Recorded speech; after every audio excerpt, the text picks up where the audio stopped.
Good morning, everybody. Am I live? Can everybody hear me okay? I'll give it a couple more minutes, just waiting. Anybody comes in and then, it's all right. So good morning, just to make sure you're all in the right room, I'm going to be talking about DarkComet. I'm going to look at attribution, so I'm going to look at a couple of ways we can exploit how DarkComet works and start pulling some information back from the attacker and using that to identify him. So it's not going to be sexy popping shells, but we're going to get some nice information out of there. So before I start, who am I? So that's me. I'm an independent researcher. I do have a day job, but this is not what I do for my day job. And I'm also a part-time blogger. So this is what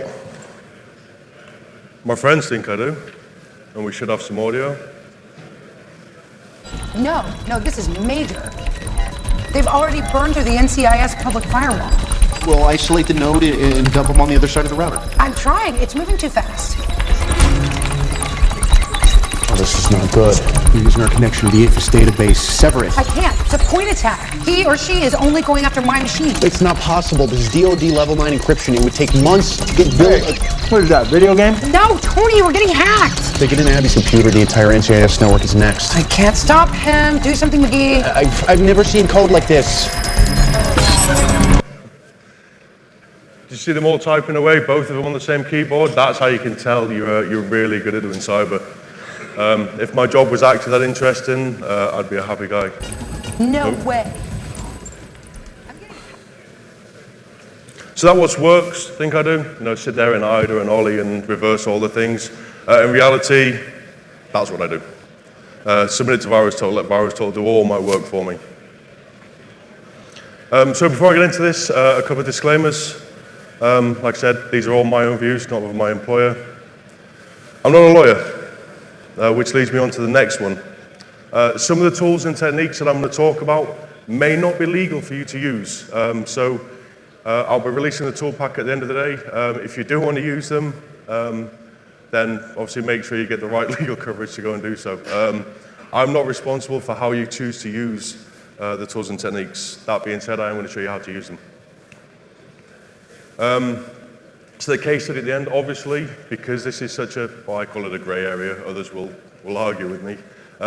All the data I'm going to show you today isn't live. I haven't done a live engagement because that would involve me actually breaking somebody else's computer. So all the data is lab generated, but I do have some real samples of the kind of data just to prove my point that the data I'm showing you is really the data you can get. So what are we going to talk about? Quick intro to what DarkComet is, who uses it. We'll look at defensive posture first, so the kind of attribution you can do from a defensive point of view. Like I said, we'll discuss the usual stuff. And then we'll get into the more fun stuff. We'll look at the offensive side. Look at discovery, how you can identify the attackers, those guys who are using DarkComet. And then we're going to show you how to do some traffic load testing. They like to call this traffic load testing rather than DOS, but that's what it is. We're going to show you how you can DOS a DarkComet attacker. And then remote file read, which is the interesting bit right at the end. And then, like I said, the case study to show you how to tie all this together. So DarkComet, it's a remote access Trojan. It's been around, publicly available and free since about 2008. A coder called DarkComet, DarkCoder SC, just put it together just because he could. He wanted to play with it. He released it for free. The hacking community picked it up. The scripts kiddie community especially picked this up quite heavily. And it is one of the most favored remote access Trojans in these forums. It's feature rich, so everything you expect from a remote access Trojan, DarkComet gives you that. It's one of the first to give you a wide variety of stuff. From file transfers, you can capture webcam, audio, you can install more tools, capture all keylogs or keystrokes, and there's a lot more that it'll do as well. It came to light in the Syrian conflict in 2012. There's a couple of reports came out, and we'll see them a little later, that this was being used. So what he decided to do, he was happy to release a tool that script kiddies could use to perv on girls' webcams, but when the Syrian government kicked in, he got a little bit upset. So he cancelled it. He pulled all the downloads off his website and stopped developing it, which also means it's no longer updated. So the vulnerability, the exploit that was discovered, it's never going to be patched. You can still download versions of DarkComet. They're all susceptible to the attack, which we'll show later on. Good for us, bad for the bad guys. So who uses it? So like I said, script kiddies, they use it a lot, and they use it for this kind of thing. Grabbing webcams, trolling people, stealing Facebook profiles, photos. It's that kind of nature. So it's what you'd expect. It's little kids playing with this in their mum's computer and just infecting the world. Yeah, that's just showing you some guys using it. He's really happy. He's got 400 to 500 victims. Slaves is actively controlling them. I've seen DarkComet controllers with hundreds of thousands of connections of infected people controlling them. E-crime. Still, this is a news report from March of this year. DarkComet is used by e-crime. The flavor of the month is things like ransomware, Drydex, banking Trojans, but that's not what everybody uses. We're still seeing a small portion of the e-crime community using tools like this. It's mandrolic, it's harder for them to do, but they can get more control and more flexibility than just dropping Drydex on there. And again, early this year, it's still very active. So that's script kiddies, the kids in your mum's basement, we see e-crime using it, and as we saw before, you see governments using this, state-sponsored. I hate to use the term APT to describe this. So there we go, the Syrian abuse. So from a defensive point of view, like I said, we've got the usual things. From the network point of view, you've got host and port. Once you've got a host and a port, you can start doing whois lookups. So you can start getting that kind of information. You can start putting IDS rules, firewall rules, the normal sort of things, and I'm not going to dwell on these too much. IOCs, files, install paths, registry keys. Again, these things are more of your host-based system, so you can use these to defensively look for this stuff. Or in the case of mutexes, there's a really good paper going around that uses IOCs to prevent infection. A lot of malware, if it detects it's been installed into a place, or if it's already installed, then it won't try to install itself again. So if you've got the IOCs, if you know where it's going to go, put files there yourself as placeholders and prevent the malware installing itself in the first place. From an intelligence point of view, passwords and campaign IDs. These bits of malware, especially DarkComet and remote access Trojans, they password protected, and the bad guys like to reuse their passwords. You'll see them when they released a campaign 2 months ago and the one from next month, the passwords are going to be the same. The tool's identical, the hashes are going to look the same, the SSDs, they're going to look the same, the malware's going to install the same. So this gives you a really nice piece of attribution data. When you can say that those two passwords, which are kind of unique, are identical, then you know that this is likely going to be the same threat actor that's come against you. Same again for campaign IDs. Getting this information, I've made it really easy for you, and my own plug. Malwareconfig.com, upload any of about 32 rats, and it'll extract that information for you. So ports, passwords, campaign IDs, all this kind of information. It's going to pull them out and present them for you. If you don't like submitting that data to a public forum, then I've also released a handful of static decoders as well. The links are on there. Right, so that's it. I skipped over that pretty quickly. Like I said, it's the normal stuff. It's the day-to-day stuff. This is the more fun stuff.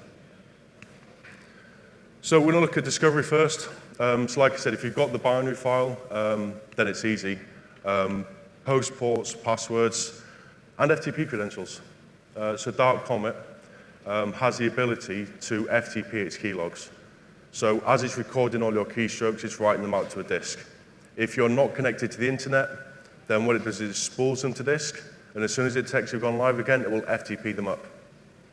In order to FTP, you have to give it an FTP username and a password.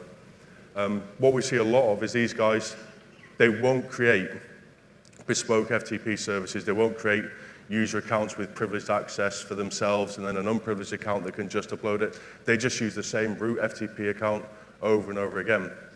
That gives us a couple of things. I simply open FileZilla, FTP onto their machine, and I can start pulling any additional files they've got in there. Any other malware, anything they've saved, I can get that. Swinging back to an attribution point of view, I can see all their logs. So if I've got the username and the password that they're using to connect, then all I have to do is connect in myself, pull their log file out, and have a look. Uploads are going to be from the victims for the most part. Anybody uploading to the FTP server, especially text files, that's going to be the DarkComet client pushing stuff up.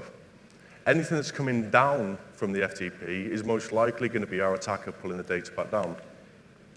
And a quick look at the logs there you can see. So FTP accounts pushing up, that's our victims. The web access, him pulling files down, that's only ever going to be our attacker. So you can get his IP address. So that's the IP address of whatever machine he's using to connect in and pull it back.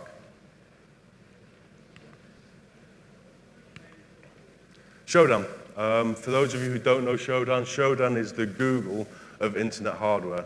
It scans the entire IP4 range on a handful of the most common ports, and it banner grabs everything. And then stores that in a database. You register yourself a free account, and you can search for any of these banners. DarkComet has its own banner.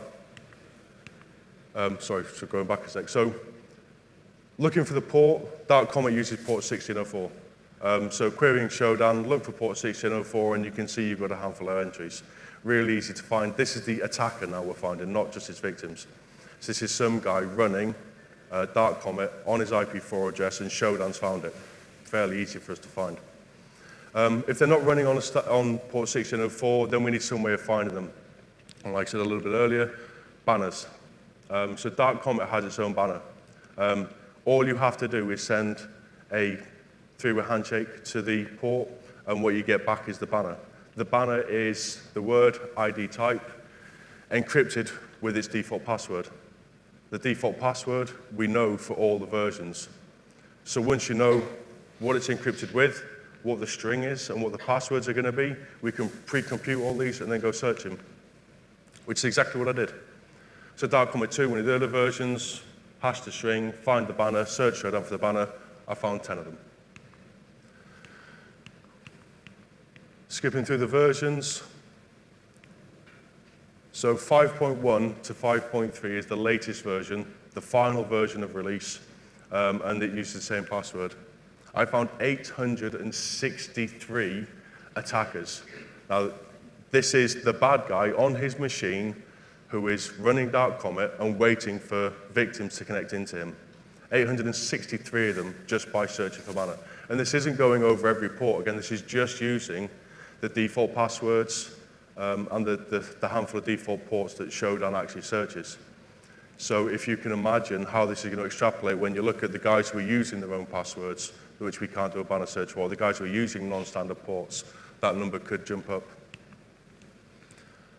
The kind of information we can get from Shodan then, so we get the version number, the banner, that's what we generated. On searching for those, we can find the IP address they're using. So I now have your IP address. From that, I have your ISP, and I have the country you're going from. So like I said, there's a lot of information that can be gathered from this.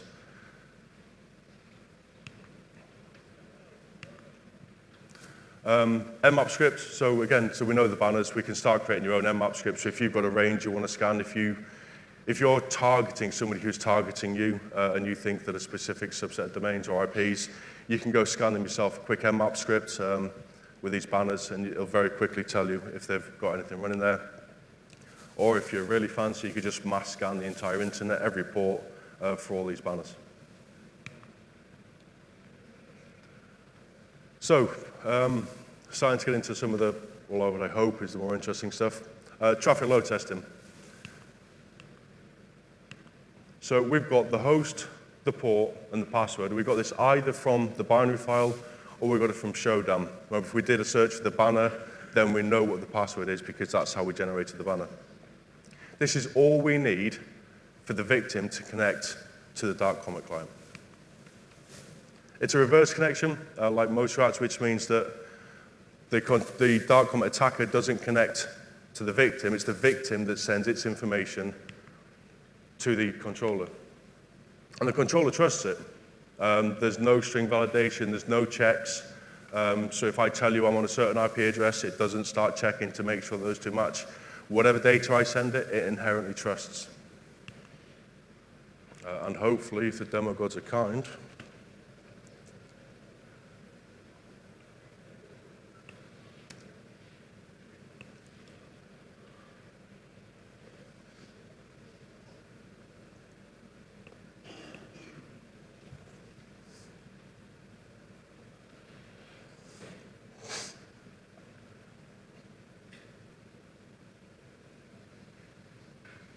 just bear with me a second.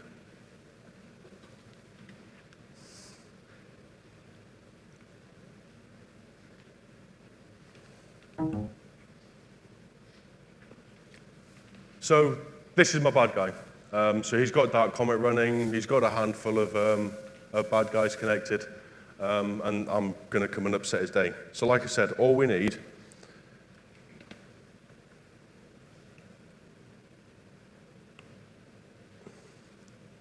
and I forgot how difficult this was to try and read from there.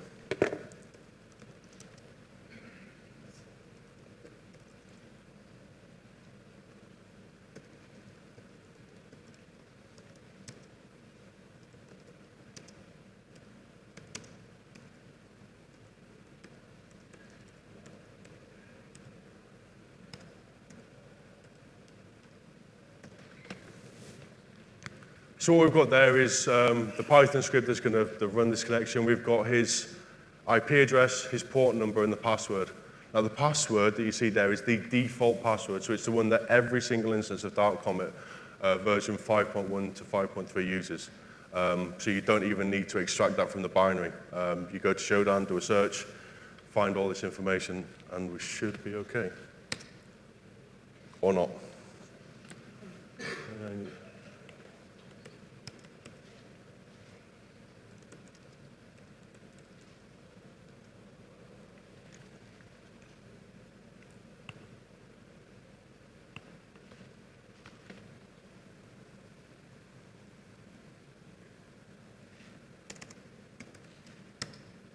There we go. Helps if you put the right IP address in. So what we can see now, and I appreciate it might be a bit difficult for you guys to see, but what the script is doing is it's randomly generating an IP address, a username, an operating system, and it's just sending it to his system. We can see we're up to the 300s, the 400s, and this is going to keep going. While these connections are going, his DarkComet instance becomes unusable. He can't open any of the connections. He can't tell what are real connections, what are fake connections. There's no way he can double-click it. There's no way he can filter and sort them out. There's no way he can stop the connections coming.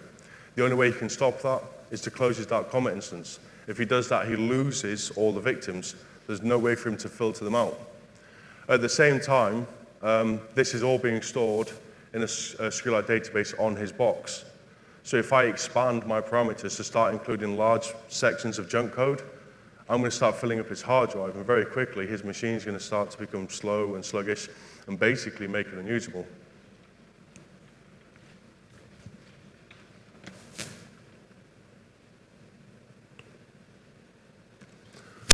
From my one machine, if I've got a couple of machines, I can send thousands of connections every second, completely blocking him from using his DarkComet. Again, it might not be ethical, but that's not what this is all about.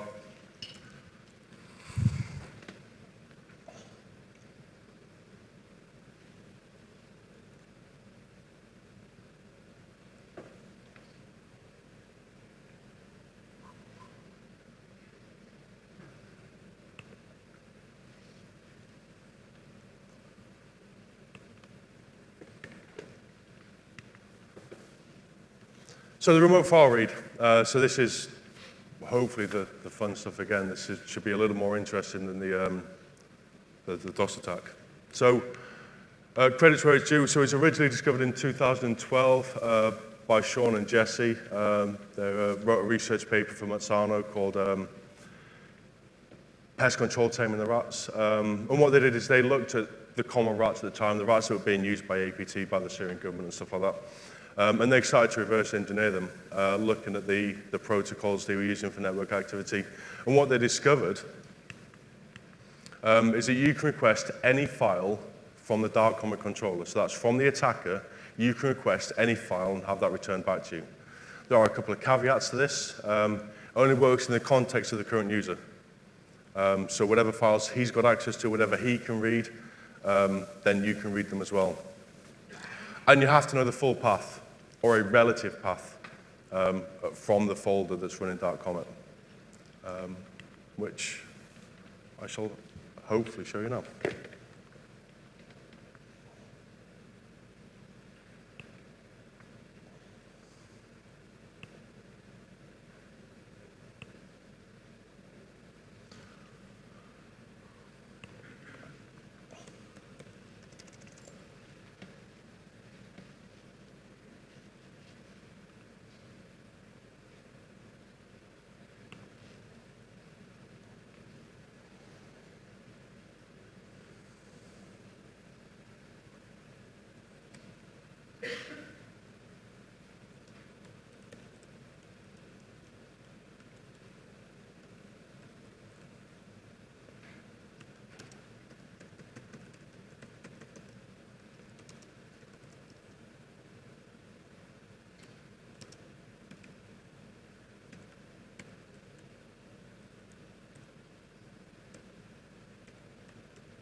Right, so apologies again if it's difficult to read. So again, another Python script. We give it the same kind of information. We give it the host, the port, we give it the password we want it to connect to, and then we give it the file we want it to retrieve. Now in this instance, what I'm going to do is I'm going to pull down the Comet database file. The Comet DB file stored in the same box as in the same directory as the DarkComet is run from, so no relative paths, just give it the name. This database file contains the IP address of every victim who's ever connected to the box. It contains the keystrokes that have been stolen from each of those victims. So we've identified the attacker, we can connect his machine, and we can tell exactly who he infected, when he infected them, and what information he stole from them. And that was it. That's all it took. We connected, we created a session, we connected in, and we pulled that file down. Now, if you saw, there is a visible indication to the attacker. When you're pulling a file down, he will get a little prompt saying that a file is being transferred. Now, the file, when it says it's being transferred, it will list the IP address it's being transferred to, but that IP address is the fake IP address that we use to generate the connection, which is randomly generated by Python. So you're not actually giving any information away visibly to the attacker. Obviously, if he goes and checks his logs, then you're going to reveal your IP address that way. So that was the DarkComet database file, and if we have a quick look inside that, I'll show you the kind of information you can get.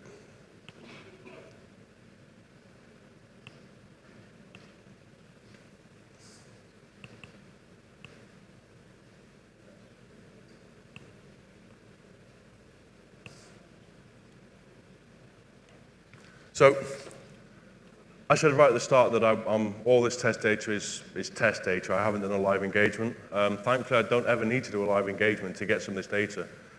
So like I said, the Comet database file is generated by DarkComet, and every time a victim connects, that's stored in there. DarkComet is no longer released by the original guy who coded it, which means the only way you can get it is if somebody shares it with you. Bad guys aren't clever. Especially the script kiddies. They zip up their folder, they push it up to Argos or to media sharing, they share it out, not realizing they're also sharing out the Comet database file. You want to have a proper look at one of these? Search Google for a DarkComet RAR file, download it, open it up, and you're going to find one of these inside. So again, I can appreciate that's not very clear on there. But what this contains is the user's one IP address, that's the victim's external IP address, the victim's internal IP address, their username, their host name, and then the operating system they're on. To give you an example of some of the stuff I've seen listed in here, a lot of it is what you'd expect. John's PC, John, Sarah's PC, Sarah. But I've also seen HR accounting, computer lab, research, development. So it's not just your kids who are getting swept up in this. It's not just the guys who are downloading MP3s from torrent files.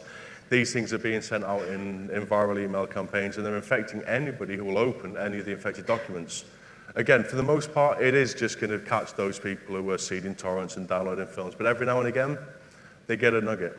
I'll show you some of the keylog data later. But like I said, it seems very interesting. HR accounting, some hotels, a couple of hotel concierges listed, their accounts. And at the same time, all these connections, they're having all their keylog data archived into this database as well.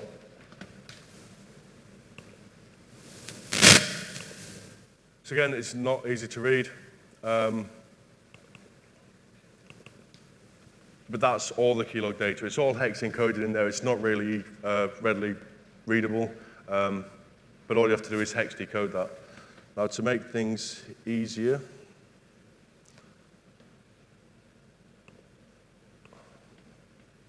to save you having to trawl through these yourself, I wrote another script that will query the database, extract all that information, and make it nice for you. And if I just run that.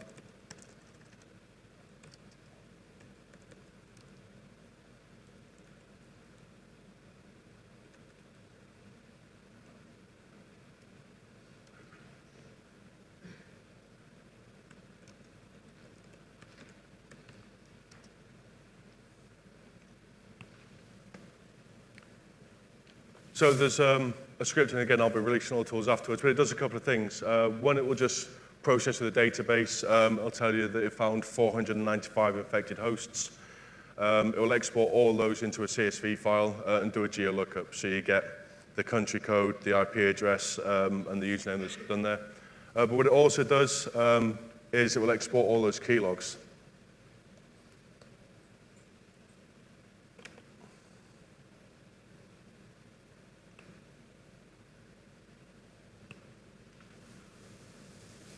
And this is the kind of thing that comes out, and again, apologies for the clarity on there. But it gives you the window of the title of the window that was open. So if it's a Gmail window, it'll give you Internet Explorer, it'll tell you Gmail. The good thing about Gmail, it gives you your email address in the title of the bar. So as the bad guy's flicking through this, he sees a line that says Internet Explorer, he sees it's on gmail.com, and he has the guy's Gmail email address right there visible to him. Then it records every keystroke, including backspaces and any special characters. So as he's typing in his password, it's now recorded in here. And again, this is sent live back to the controller at the time you're typing the keystrokes. It's also saved on disk, so if you do happen to lose internet connectivity to the victim, then it will just FTP it up to your FTP server, and you can go and grab that later. Again, if you grab yourself one of these random DarkComet files from anywhere on the internet and start having a look through these, there's a lot of information. So I told you earlier, I saw some HR accounts. If you have a look at the keylog data from those computers, you are looking at Chase online bank accounts. So the guy had logged into Chase, he'd logged in with his email address, his password, and he transferred money between two accounts. So I've got account numbers, I've got balance accounts, usernames and passwords for banks. On some of the other computers, we see Amazon accounts, Gmail accounts, Yahoo accounts. The largest data set I ever managed to find was close to 1 million words that somebody had stolen from about 1,800 accounts. In there, the word payment was mentioned about 300 times. The word balance and transfer, 200 times. Email addresses and password combinations, 2,500 of them. There is a lot of information the bad guys are stealing from you. And from an attribution point of view, just to swing it back to being a good guy, I now know exactly what information was leaked. So if I've been attacked, my corporate infrastructure's been attacked. I've got myself a sample of the DarkComet file. I've gone to my legal team and said, I want to know what was lost. They say yes. I connect back into the attacker using the details, using the tools. I pull this Comet database file out. I can now say with 100% certainty that those internal IP addresses of mine were compromised. This is the data that left my estate. So I can start looking at remediation. I've got the internal WAN IP, the internal LAN IP as well as my WAN address. I now know which machines instantly need remediation. I can instantly block them on the firewall ports. I can instantly go to these machines, unplug them, reformat them, and clean them. And I know that was the infected machine because I see it in the box. I can go through these key logs. I can look for the Chase Bank accounts, the Amazon accounts, the corporate accounts, the proxy logons, the VPN access, all that information that was recorded, just flick through here. I can tell instantly that those accounts are definitely compromised. Reset the passwords. It's getting me a step closer to securing my environment. Like I said, you may be breaking a law gaining that information, but that's for your legal team to decide.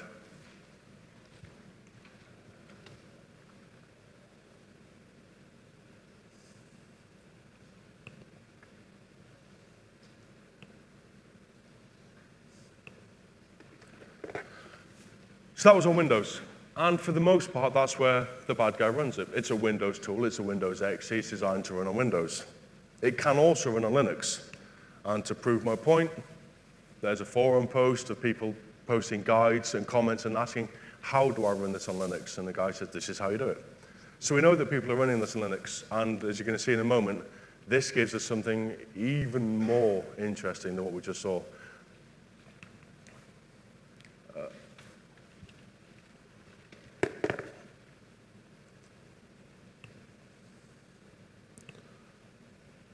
Bear with me a second while I just switch VMs, otherwise I'm going to kill the machine.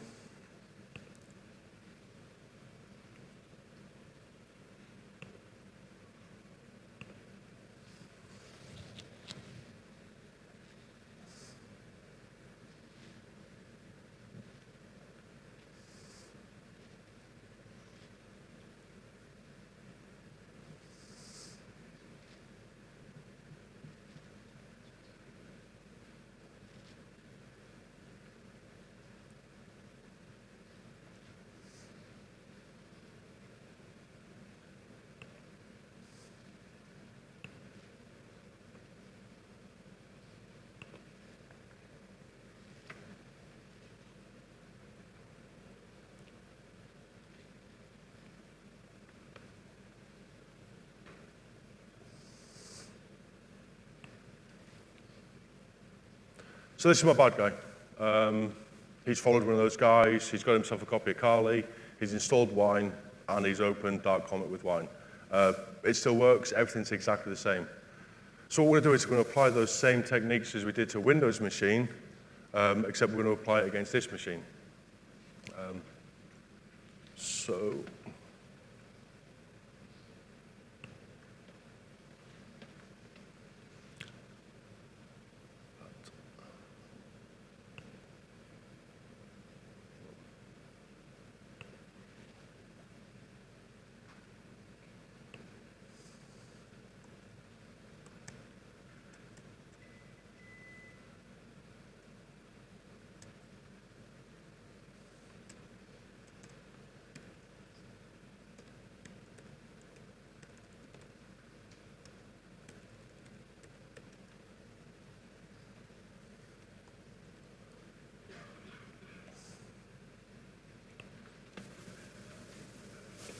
So when I first said there were a couple of caveats to this. One is you have to know the file path, the full file path or a relative file path, and you have to be in the context of the current user. Now, if you're running on Kali Linux, your default user is root. Linux is really good at naming stuff and putting stuff in very fixed locations, like your Etsy password, Etsy shadow. So you're running as root. I know exactly where those files are, which means that I can go get them. So all I've done there is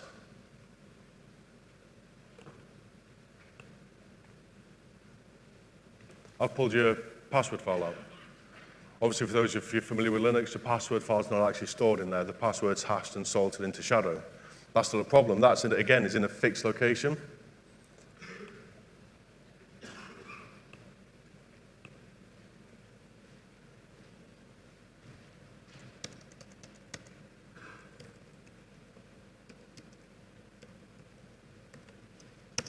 I tell it to go get the shadow file, and it'll do that as well, assuming I actually typed that correctly.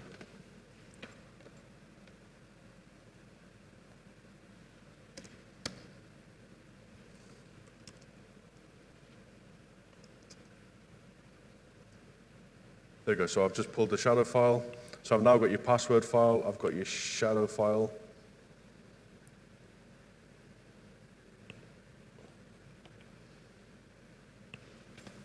So I can now start throwing those passwords into John the Ripper.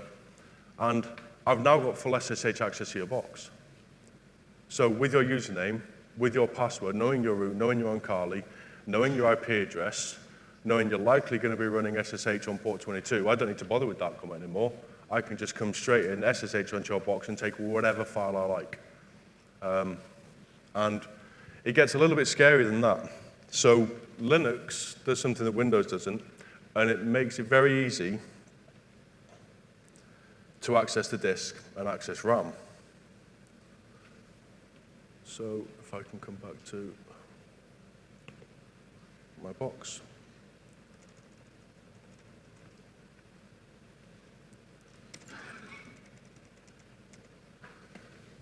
So again, for those of you familiar with Linux, your hard drives have a file handle, and all drives have a handle. So /dev/SDA is typically your primary hard drive. SDB goes for USB drives and removable drives and things like that.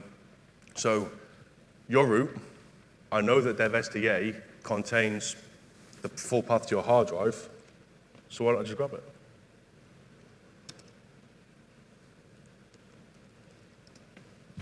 So what that's doing now is that's connecting onto the bad guy's machine and timing out.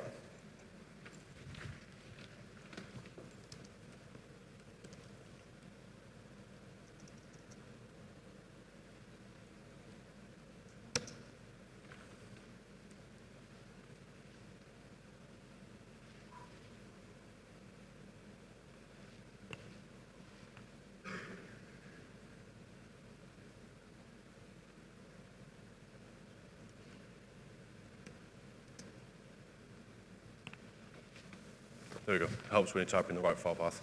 So what that's doing now is that's starting at the very start of your drive and writing your entire hard drive across the wire back to our machine. I let that finish. I've now got a full forensic image of your box. So every file I want, I've got it there. And I can access any of that data using any of the forensic tools available to me. So that's going to be great for physical files that are on the box. But if you're doing stuff in passwords and you're storing usernames and passwords and stuff somewhere, then memory is what I want. Luckily, Linux also gives us access to that as well. So if I just cancel that.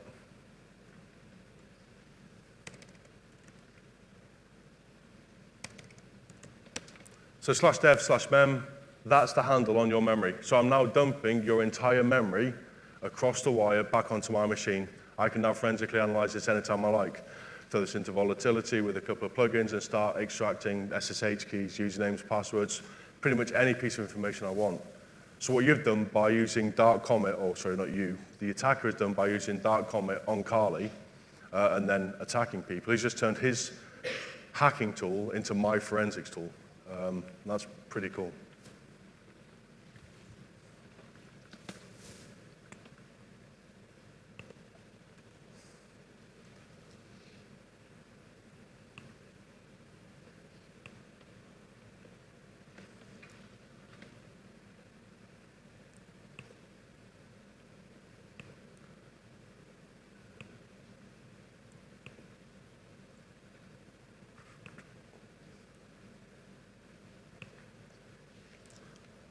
So the last demo I'm going to do, I'm going to switch back to the Windows machine, and we're going to look at what kind of information we can get. So we know we can get the Comet database file. So that's going to give us all of our victim data. That's going to tell us who he's infected, who's connected to him, and that information is inherently useful. But again, I started this thing saying I want to look at attribution. I want to look at finding out who the attacker is, who that bad guy is. And we're going to look at ways we can get that information out of him.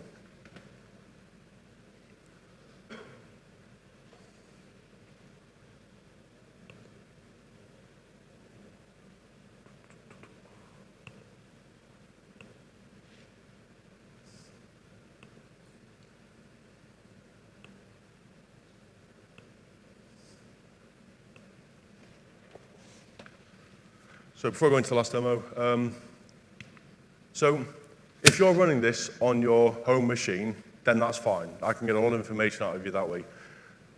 But if you're smarter than that, so if you've got yourself a VPS, or if you're running some hosted service somewhere, so a hosted Linux server or a hosted Windows server, you're giving a layer of abstraction.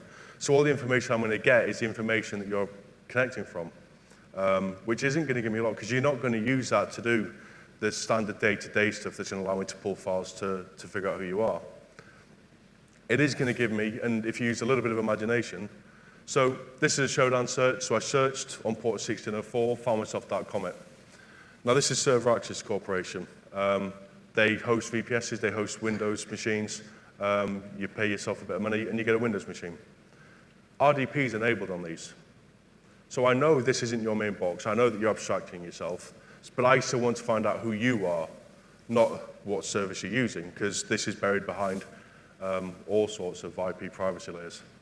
I can see you're running 3389, so I know you're running RDP. Well, thankfully, Windows logs all this. And like I said, using the DarkComet connection, I can reach in and grab any file I like.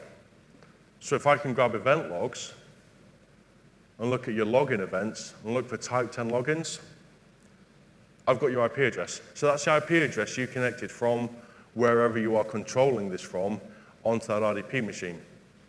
So even if you're giving yourself that layer of abstraction, I can still find out who you are. That's for Windows. What if you're not using Windows? So this one is a Linux machine, so it doesn't have RDP, but he's got real VNC running. Real VNC, same as everything it's going to log. In Windows, stores it in event logs if you're running as a domain. These things don't run as domains, they're usually just standard servers that are stood up, or a Windows machine that's stood up. So we can find it in the update logs. On Linux, again, we can find these logs. Now, those logs contain the same kind of information. So they contain the IP address that you connected to that ALT from. So again, bringing that whole attribution piece back in, looking at the host and the IP addresses and the whois data that falls out of that, I know that you're using some company. And yeah, I can do some attribution and say that these IP ranges and these domain names have been used by this person before and this campaign, this threat actor. But it doesn't tell us where they're actually sitting. They just tell us what infrastructure they're using. Using this exploit, reaching in and pulling out these files is going to allow me to identify where the attacker's actually sitting. Now, they're going to use quite a bit of security, typically going from the DarkComet into their VPSs and their remote services. They may not always be so secure going from their home machine or from their whatever machine they're using onto those VPSs, onto those Windows servers, through those RDP connections. So you may find yourself lucky and actually be able to identify the real person who's behind these attacks, even if they put that level of stuff in between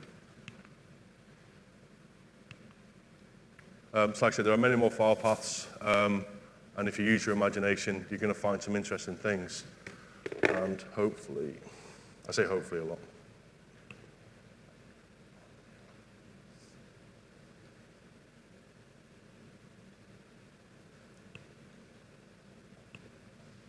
So that's my bad guy running his Windows machine again.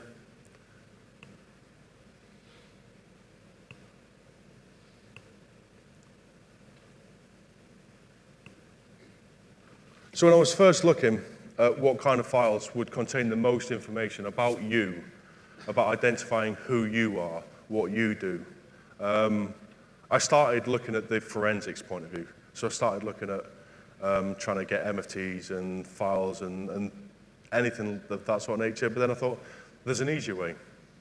Everybody has an internet footprint. And unless you're really good with security, that footprint is stored all over your computer. If you're using Chrome, Firefox, or Internet Explorer, every time you visit a URL, it's saved. Every time you enter a username and password, if you tick that Save Me box, it's saved. It tracks every upload, every download, every URL you visit, and it's all stored in a file. And as we've seen, if I know where these files are, I can go and get them. So in this instance, I'm going to target the Chrome history file.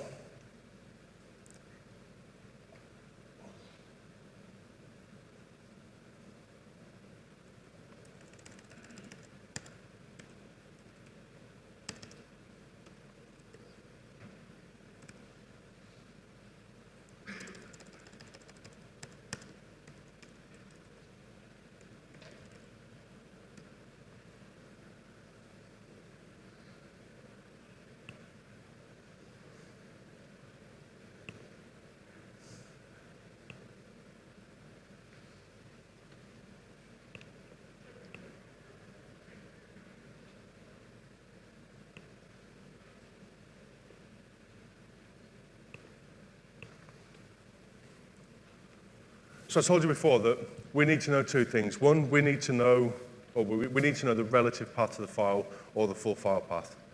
Now, with Windows, this becomes difficult. So all of these files are stored in your username folder. So users, your username, local, or app data, local, Google, Chrome, default, your history file's there. So we know where to get it, but we're missing that one key piece of data. We're missing your username.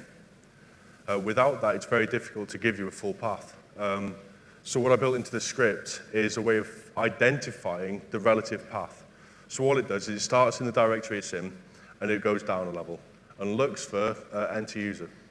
If it finds enter user, then it knows it's in the root of your user folder. And from there, I can then just go back up. So it's going to be a .. and then back up the chain. And it'll do that for any operating system. So if it's on Linux, it will scan down directories until it finds a path it knows it can then relatively go back up. If it's on Windows XP, it'll go down until it finds documents and settings, find itself in the root user, and then go back up. So I don't need to know your username in order to access that information that's stored in, like your app data folder under username. So again, in this case, to show you some real interesting information, I've grabbed a history file, which was freely available on the internet. You'd be surprised how much people leak this data out into the internet. VirusTotal is absolutely full of history files, SQLite files, login files, and that kind of nature. So to show you the kind of real-world data that you can find in these, I've grabbed one of those files. And again, I can appreciate this, not very easy to read. So what we're looking at here is, this is the Chrome history file. In there, it lists every file that's ever been downloaded. So it gives me the full path. So I now know that your name is Thumbtack. So I've now got that full path. That full path I was missing before that forced me to do this relative lookup search. Don't need that anymore. I've got your username from there. I've also got every file you've ever saved. And if you scan through this list, you'll find that somebody actually downloaded mypasswords.txt, saved it into his folder. Well, that was great, because you've now told me you've downloaded it, and this history file tells me exactly where that file sat. I go back into my DarkComet exploit, that my password text file comes straight down to my machine. So I've got your passwords file. Open it up, and there's not a lot of information there. It just tells me that your Gmail, has this password. Your FTP has this password. So we need some other way of getting your usernames out. Like we said before, Google's pretty good at that. And one of the things it saves in here, as well as saving the full URL, it actually saves the email address as well.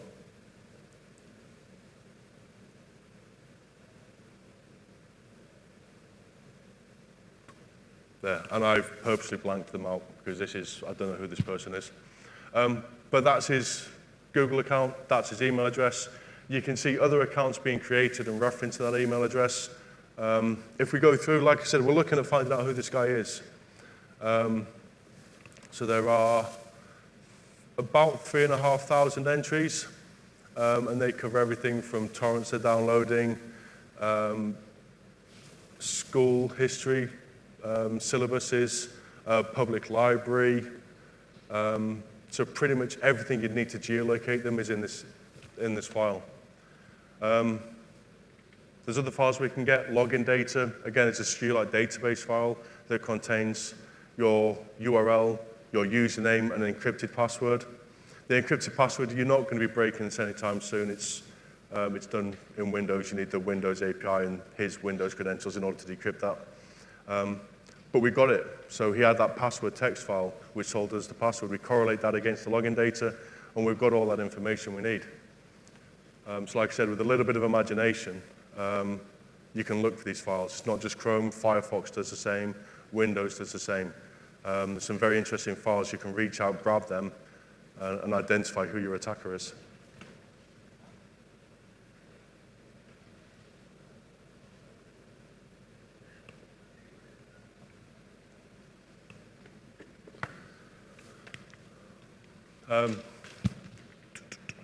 Any questions?